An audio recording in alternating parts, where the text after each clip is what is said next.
सभी को जय मसीह की। तो आज का वचन पढ़ेंगे नीति वचन उसका 17 अध्याय उसका 1 आयत से। चैन के साथ सूखा टुकड़ा उस घर की अपेक्षा उत्तम है जो मेलबली पशुओं से भरा हो परंतु उसमें झगड़े रगड़े हों। बुद्धि से चलने वाला दास अपने स्वामी के उस पुत्र पर जो लज्जा का कारण होता है प्रभुता करेगा और उस पुत्र के भाइयों के बीच भागी होगा।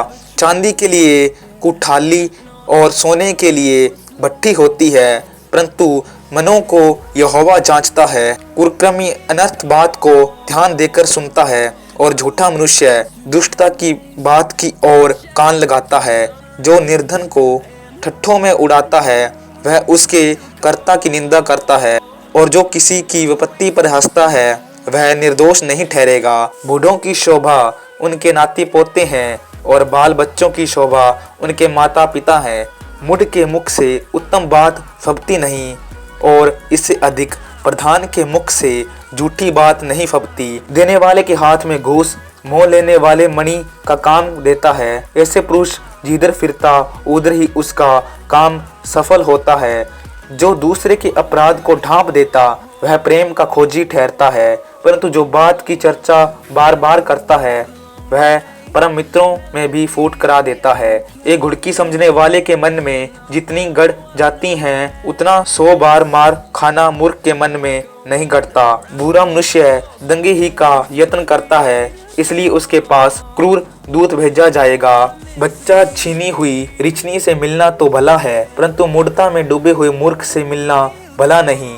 जो कोई भलाई के बदले में बुराई करे उसके घर में बुराई दूर न होगी। झगड़े का आरंभ बांध के छेद के समान है। झगड़ा बढ़ने से पहले उसको छोड़ देना उचित है। जो दोषी को निर्दोष और जो निर्दोष को दोषी ठहराता है उन दोनों से यहोवा घृणा करता है। बुद्धि मोल लेने के लिए मूर्ख अपने हाथ में दाम क्यों लिए है वह उसे चाहता ही नहीं। मित्र सब समयों में प्रेम रखता है और विपत्ति के दिन भाई बन जाता है। निर्बुद्धि मनुष्य हाथ पर हाथ मारता है और अपने पड़ोसी के सामने उत्तरदायी होता है। जो झगड़े रगड़ों से प्रीति रखता वह अपराध करने से भी प्रीति रखता है और जो अपने फाटक को बड़ा करता वह अपने विनाश के लिए यत्न करता है।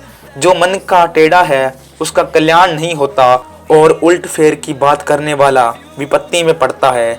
जो मूर्ख को जन्म देता है वह उससे दुख भी पाता है और मूढ़ के पिता को आनंद नहीं होता।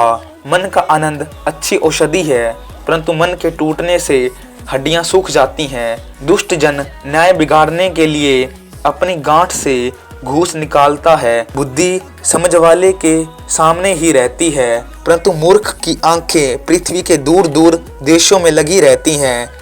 मूर्ख पुत्र से पिता उदास होता है और जननी का शौक होता है।